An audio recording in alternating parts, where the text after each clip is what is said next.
I'm your other co-host, Dean Detloff.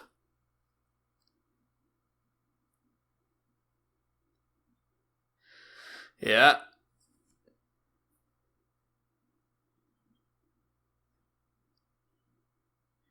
it's true. My wife Emily, she's out of town for a long time, for a few weeks, and it's not great here either. It's me and the cats. I'm talking to them, reading too many books, playing too many video games, and now that I'm left to my own devices, I have no idea what time I should go to bed. I don't know what I should do the next day. If I'm not working, I'm in big trouble. So I think you're just gonna have to come back. That's what it comes down to here.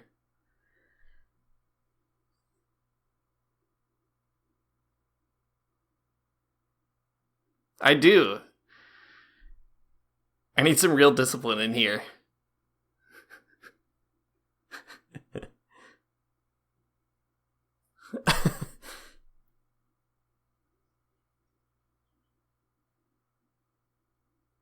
Ever heard of it?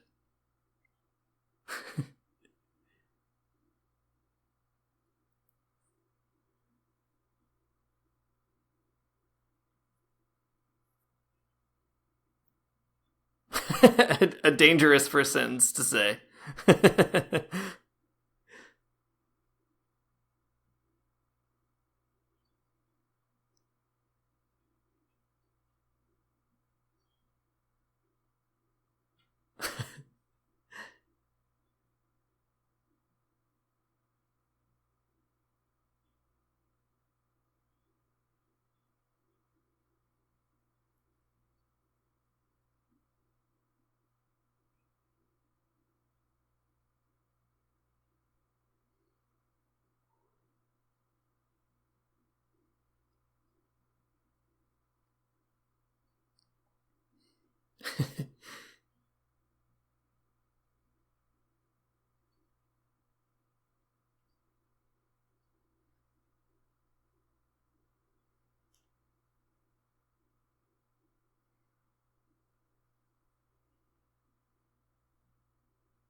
I think that's a good way of getting into it.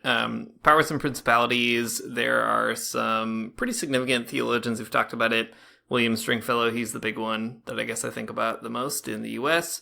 It also comes up among liberation theologians, and you can go find a pastor or a theology person to tell you all about what it really means, I'm sure.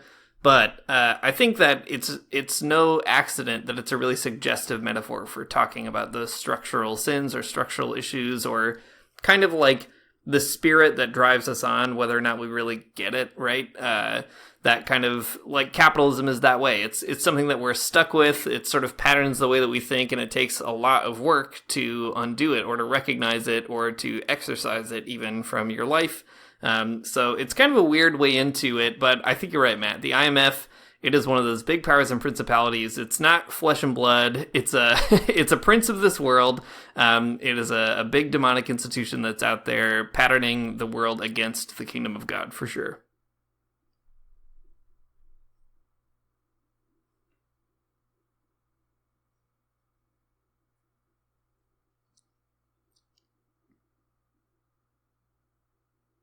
Hmm.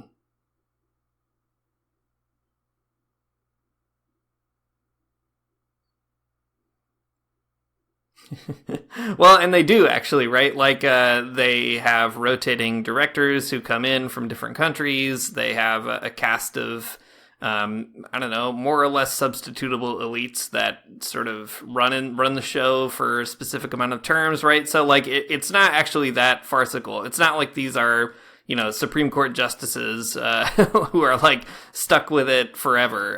It's a careerist thing. It's a kind of institution with a mind of its own, and it's not even 100 years old.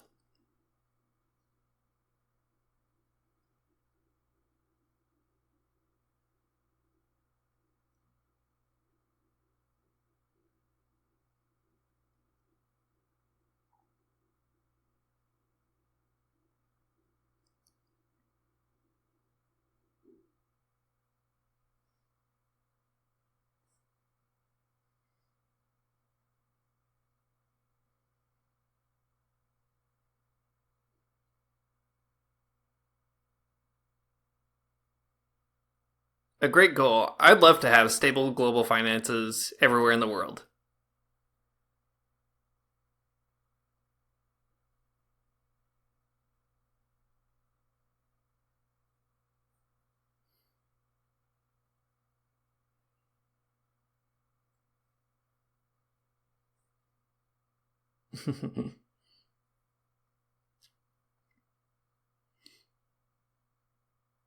That's right. And we're going to start talking about its role in capitalism in this episode. There is a lot to say about the IMF, and we're not going to say it all.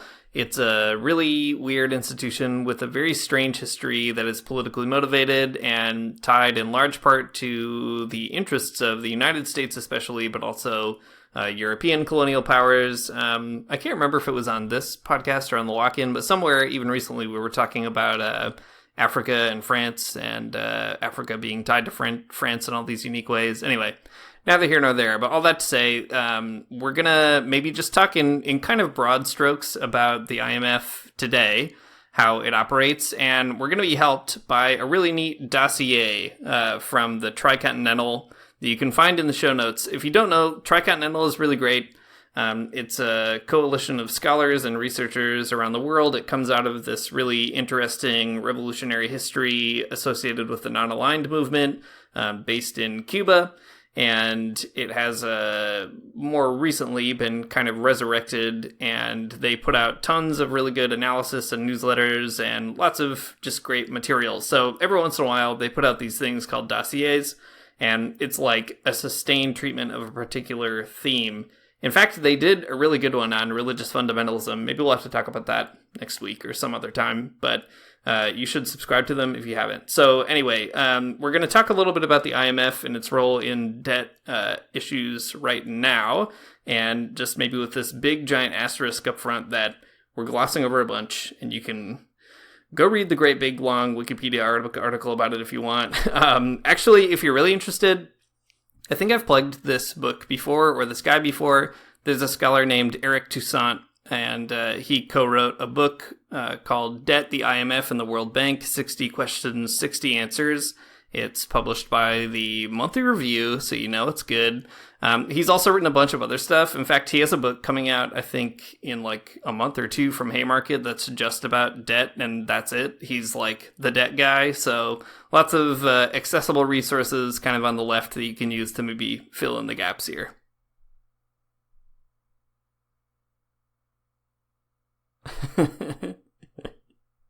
That's right. Well, first things first. All right, let's get some basics on the table here. What's the IMF? Here's some super basic info, and then we'll talk about its origins a little bit.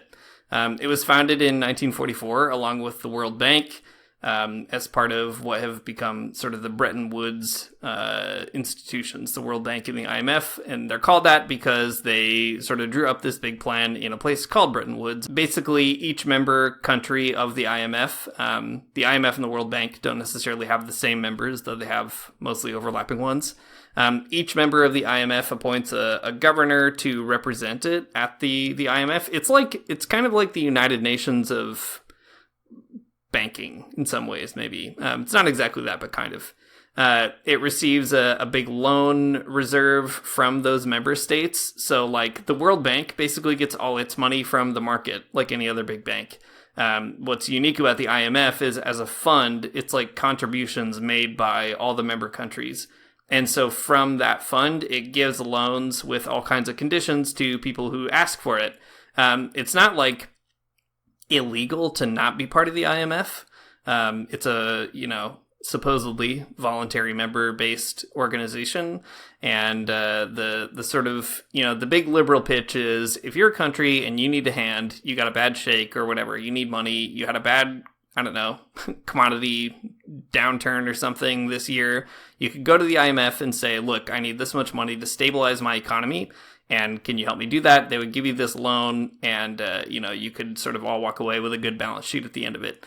It had a role to play in the development conversation. So if you think back to our development episodes, right, there was kind of this liberal vision at the beginning of the sort of post-war period where it was like, we got to get these global South countries back on track, these newly decolonizing countries back on track, and so on. And in some cases, there was even a sort of vaguely liberal progressive notion, right, that the state has a role to play in that, the public services are important. But as history goes on, capitalism also continues to be bad, and it kind of goes into like turbo drive in the 80s with neoliberalism and so on, and the IMF really becomes like the global star of trying to reshape the entire planet according to like the most brutal capitalist logic that you can imagine. So these kind of like liberal dreams of, just balancing everybody out, they really become loans given by like a mob boss, right? Like, yeah, sure, I'll give you this much money if you gut your entire public infrastructure and give us all the money that you get from your citizens via taxes, right? So the IMF, a liberal dream gone absolutely bonkers. And also, though, maybe not such a surprise if you kind of think about where it came from.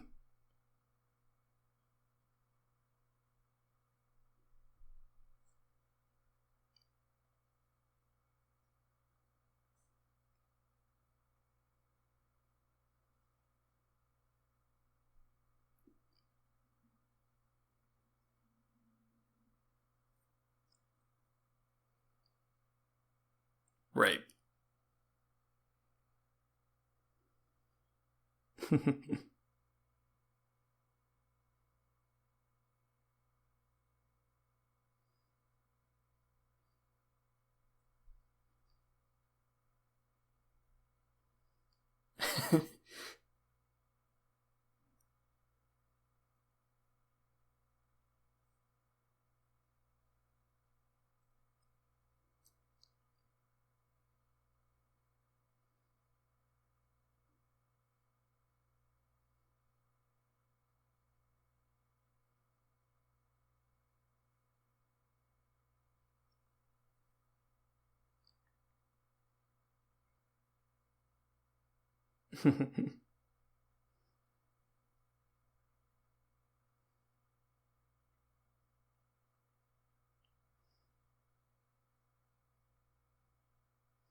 hmm Yeah. He is also a very interesting economist for a lot of reasons. He is like a left liberal for sure. Uh, like when people talk about the New Deal, Keynes had a lot of ideas that fed into that kind of policymaking. Or you could think of, I don't know, like in economics, Marx is talking about all kinds of different problems in capitalism, right? And then there's a bunch of people after Marx who talk about other stuff, like Schumpeter and all these other people. Keynes came along and he was like, guess what? Nobody's talking about demand. That's the big thing. And that's Keynes's big contribution, that he said we ought to think about demand in economics. And people remember him as like an economics kind of genius. And in some ways he is. Like, he's a brilliant economist. There's no doubt about that. But Keynes is also, I feel like, the textbook example of like a person you could point to and say, listen, these economic ideas have real, actual human costs to them. And when you start figuring out like who's bearing the burdens of those costs, it starts to create some pretty yucky questions. So, yeah, exactly. In right before the IMF was founded, and we'll talk about Keynes's role in the IMF in just a second, Keynes was doing something else, something extremely weird. Keynes was the special advisor on Indian financial and monetary policy to Winston Churchill and the chancellor of the, I don't know, whatever, all kinds of weird British stuff. Basically, according to this great essay by Jason Hickel that draws from some Indian economists, Keynes was involved in sort of planning these wartime funding strategies in the Second World War. So that was his job. Like for the UK government, he was trying to figure out how to pay for the war. And Hickel writes, he sought to devise a mechanism for shifting resources away from the local population in India in order to provision the military expansion. So Britain was like, where are we going to get money to pay for this war? We might as well look to the colonies. One option was to tax rich people, but there weren't enough of them in India to provide a sufficiently large resource base. The alternative was to tax ordinary people, but Keynes knew that imposing any direct taxation on a population that was already immiserated would likely trigger riots. So he advocated for an indirect tax through deliberate inflationary policy. So this is going to be a bit of a long quote, but I think it's worth it to kind of get the stuff on the table here. So here's how that policy worked. During the 1940s, the colonial government printed extraordinary amounts of money for military expenditure. All this new demand caused prices to soar, particularly for staple goods. The price of rice increased by 300%. But because wages did not rise accordingly, ordinary people were pushed even deeper into poverty, forcing them to dramatically curtail their consumption of food and other goods. Meanwhile, any additional profits that fell into the laps of business owners as a result of the price inflation were taxed by the colonial state.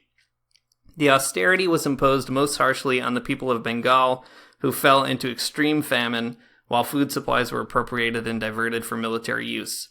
In the name of the Allied cause, the policies imposed by Keynes and Churchill killed more than 3 million people, many times more than the total number of military and civilian casualties suffered during the entire war by Britain and the US combined. So, just to recap here, Keynes was in charge of trying to figure out what to do to pay for the war, and he was looking to India in particular to sort it out. He thought, well, we can't tax rich people because there's not enough. Also, we can't tax regular people because they'll riot over it. So instead, we're going to generate inflation, and that will create this indirect tax that will basically siphon off the money because people will just be like, well, I'm priced out of the market. They won't feel like they're being taxed, but effectively that's what's happening, right? They're getting priced out, and then all that extra money is going up to the government, to its coffers through this sort of capitalist means. So basically, literally, Keynes engineers a famine in Bengal in order to pay for the war, and guess what? Britain has never acknowledged its role in that, even though it is like expressly stated that that is what Keynes. He knows the consequences and nevertheless is going to go forward with it. So anyway, nobody ever talks about what Keynes is doing in India before he kind of becomes the star of like liberal progressive economics. But I think it's important not to let that story, just float by.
Yeah, exactly.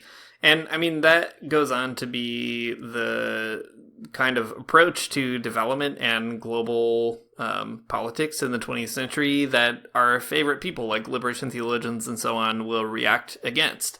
The idea that even in a so called progressive form, the kind of paternalism that you see demonstrated by someone like Keynes here is baked into the system, right? That the UK, the US, they pretty much know better than everybody else. Everybody else is welcome to like watch it unfold, but they're not really like meaningful participants. And that is still how these global financial institutions work today. When somebody goes to the IMF, it's not like they're coming as equal partners or on equal footing. You know, they're coming with like their hat in hand or whatever. Or on the flip side, the IMF is being like, we recommend you do this or that, even in an unprompted way, which is often very weird. Like the IMF will put out all kinds of reports or global outlooks and stuff, analyzing other countries' economics, and they'll be like, if I were the king of Bolivia, here's what I would do to make it work. And instead, you have people like, you know, Evo Morales or Luis Arce being like, well, too bad, you're not the king of Bolivia, and we're not going to do that. So, you know, but the point is, like, still, the IMF and World Bank operate as though they basically are in a position to sort everybody else's stuff out for them because they can't do it on their own. They can never be trusted to get their house in order. And one other thing to add to that, too, is we'll talk about this in a minute. You know, there's a whole history behind why some countries are poor and other countries are not. And that is the kind of thing that doesn't factor into the founding of these Bretton Woods institutions. They're founded through kind of like, you know, in an imaginary world, like in the theoretical world of Keynes's economics. They're not founded in the kind of like historical realities of dispossession or colonialism. And again, that sort of carries on all these big problematic assumptions later on.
Mm-hmm.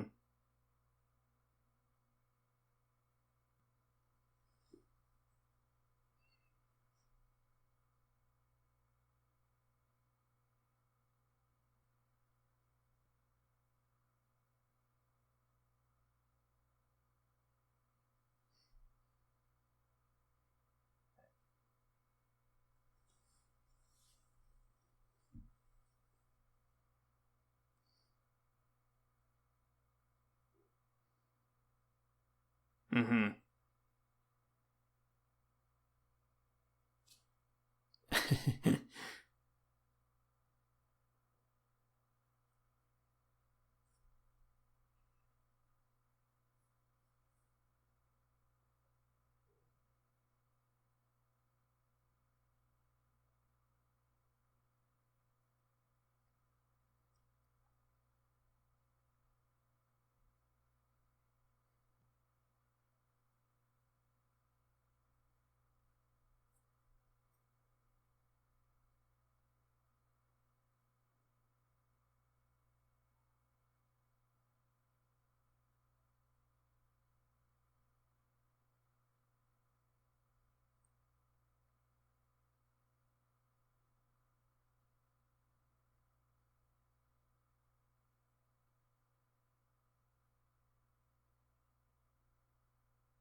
Yeah, exactly. It's worth maybe noting here too. We kind of skipped one step, which is this cycle of abuse, financial abuse, is not actually the vision that Keynes set up, but it is what the IMF came to do. So, like, Keynes would have said this is very bad, and in fact, when Keynes wrote the Articles of Agreement that Matt mentioned earlier, that was not part of it. In fact, the story of kind of decolonizing states in Africa, especially, is really bizarre because like they joined the IMF voluntarily under those Articles of Agreement, so they were like involved that way.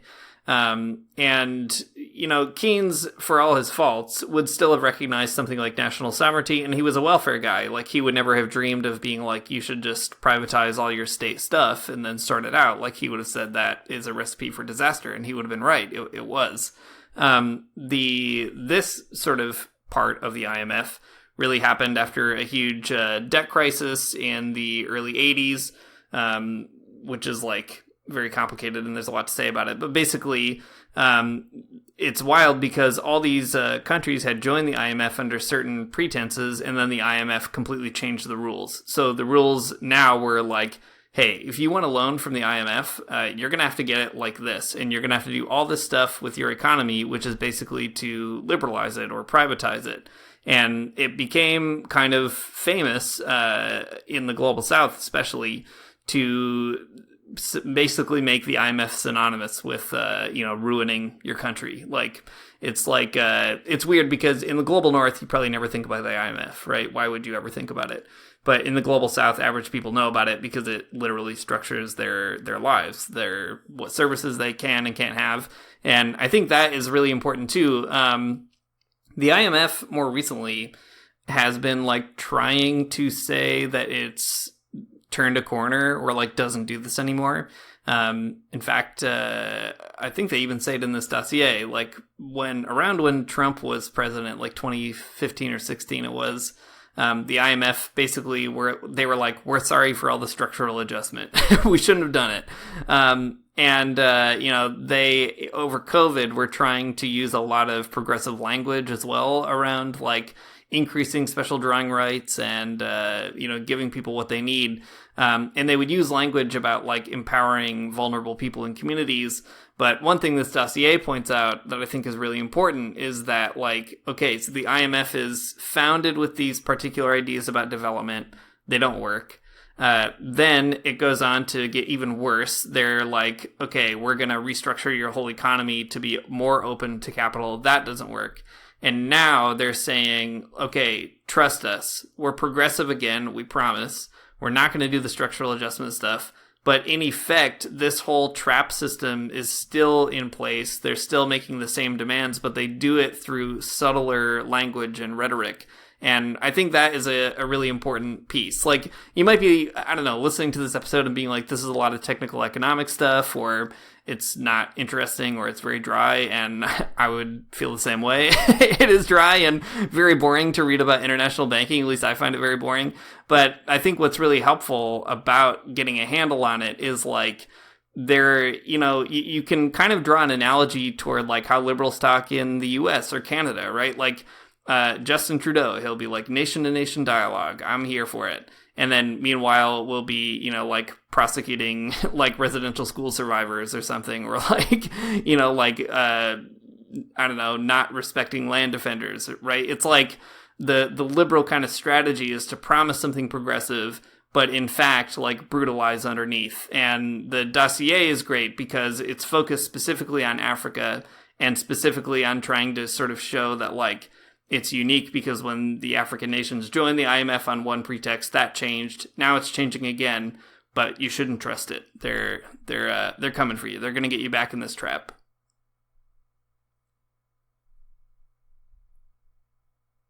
Exactly. So we said, this all has to do with colonialism as well. And I think that's an important piece here.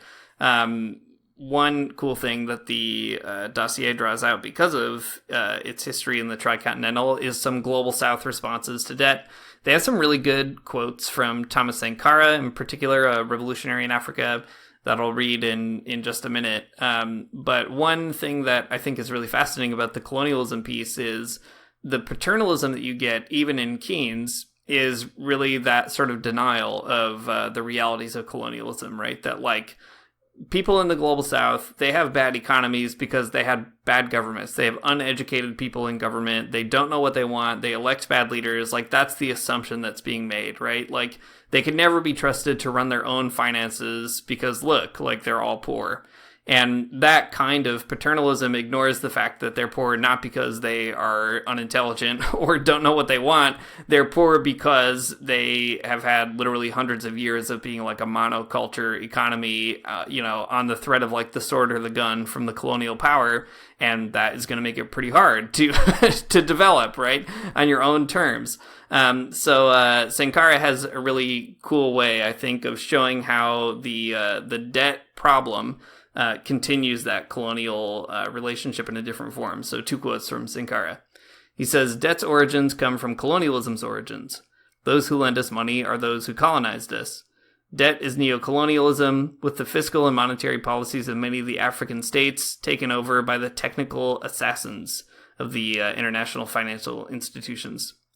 Debt is a cleverly managed reconquest of Africa aimed at subjugating its growth and development through foreign rules. And then he goes on to say, debt cannot be repaid, first because if we don't repay, lenders will not die. That's for sure. But if we repay, we are going to die. That is also for sure. Those who led us to indebtedness gamble as if in a casino. As long as they had gains, there was no debate. But now that they suffer losses, they demand repayment, and we talk about crisis. No, Mr. President, they played and they lost. That's the rule of the game, and life goes on. We can't repay because we don't have any means to do so. We can't pay because we are not responsible for this debt. So two important pieces here, right? The debt continues these colonial relationships. All the money's going back to colonial governments, etc. But also Sankara is challenging the logic of debt. Those countries made a bet, or the IMF made a bet, that if they lent money to these poor countries, they would get money back, right? They would get their loans repaid with interest and so on. And Sankara is saying, well, that's a bad bet. And the risk of debt goes two ways. And I mean, this is something we talked about in the Jubilee episode and the debt episode, that the way we think about debt always favors the creditor and it never favors the debtor, which is to say the person essentially in power. So I think it's just good the way that the dossier tries to remind us of that history too, that Sankara is like saying all this in the 1980s, and it's still that way in 2023.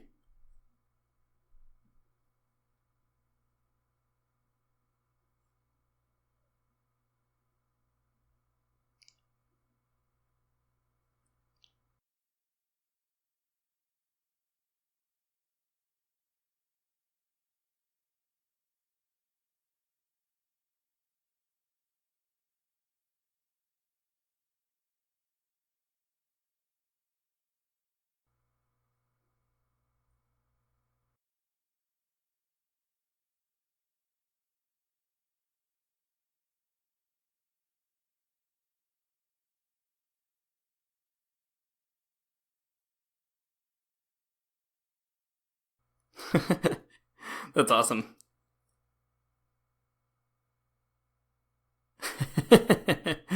That's great. Uh, there's also a really good brief line in here in the dossier where they mention that Fidel Castro had suggested that all the countries should just get together and do a big debt strike, and I think that's great. They did not take him up on it, but what a great idea from Fidel.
It is. It is so tough though, because like it's tough for a lot of reasons. Like the currency situation, for example. Like it would be great if Brazil and Argentina could figure out how to create a new currency, but like I'll be personally pretty surprised if they can pull it off. Pleasantly surprised for sure, but it's tough to join your currency systems that way, especially like in the shadow of the U.S. dollar, because it does have a hegemony. Or like in other places too, even like in Africa, there's a whole African franc system that was set up by the French, and a ton of African countries use the franc as a result. And like they have a unified currency, but it is tied directly to French interests, and there's all these different mechanisms that like prevent them from not doing that or from like using a different currency and stuff. So all that to say, like, one thing that's so weird about global finance is one way or another, you know, you're kind of like roped into whatever the US wants. And that is why the US reacts so violently when like somebody like Lula will be like, well, what if we just had different money? Or, you know, why the US gets nervous when China's economy is getting bigger and bigger, because like, what if people, you know, start using the yen to make bigger payments, as some things are happening in the global south? There are bigger payments being made through Chinese currencies rather than the US dollar. That makes the US very nervous. All that to say, like, yes, the IMF is never the answer, but it's tough because there's also like no other answer right now either. And so the global south is basically left to be like, unless you have the courage and ability, which those two things don't always come together, the courage and ability to like de-link from that system in a meaningful way, you're kind of like stuck with it. And also, if you are in a country with, you know, elections and competing politics and so on, what you do can be undone pretty quick. The example that comes to mind recently is like in Bolivia, Evo Morales famously told the IMF to fuck off, and the coup government reestablished all these relationships with international capitalism and took on a bunch of debt that Arce then had to inherit in Bolivia, and basically has had to have this really bizarre relationship with the IMF, even though the coup government was only in power for a year, right? Or like in a country like Honduras, or you know, well, a bunch of other countries, but in Honduras, where there was a coup in 2009 against a left-wing president, and then there was like over a decade of basically like right-wing narco-fascism in that country, and now there's a left-wing president who is stuck with literally millions and millions of dollars in debt that now she either has to pay off or refuse to pay, which creates more problems for borrowing from other people down the line. So like, all that to say, it's like, man, the only way I feel like you're going to get out of this whole system is if, you know, I don't know, there's a kind of mass delinking, which requires all kinds of social movements and everything else, and is probably not like on the horizon tomorrow. But who knows? If Brazil and Argentina can figure out how to have a new currency, it'd be a good start. We'll see.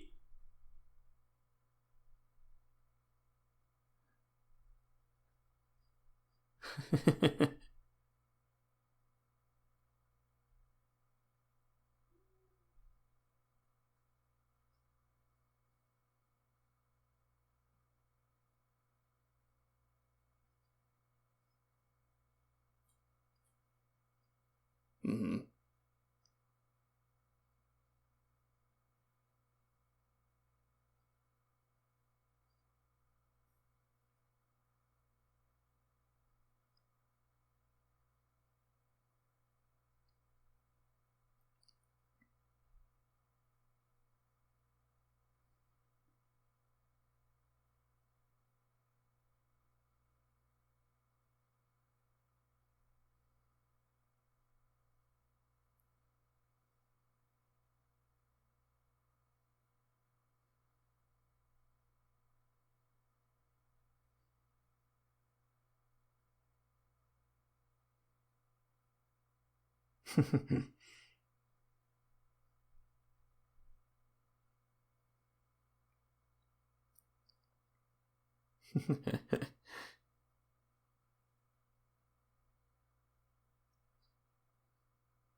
Yeah, you know, all this finance talk is annoying, but It is also pretty interesting, like liberation theologians. If you search just like structural adjustment and liberation theology on Google, you'll get a ton of hits.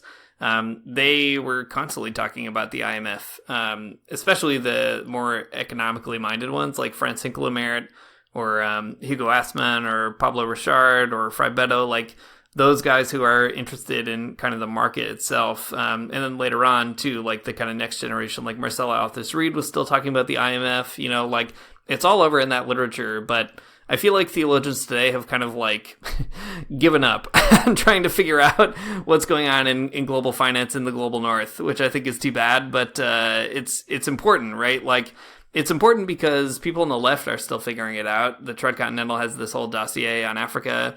There are African theologians talking about it, right?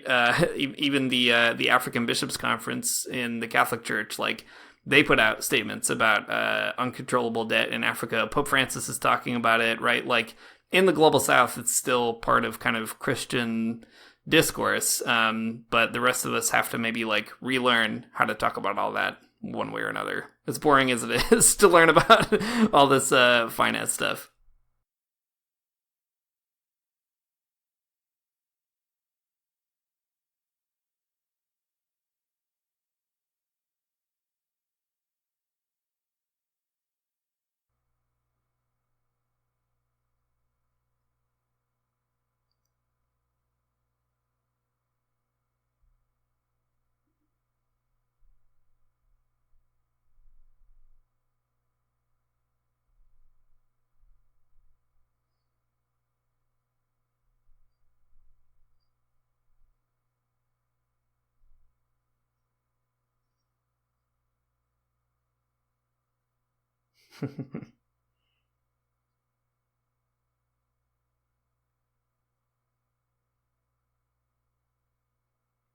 He doesn't, and I don't either.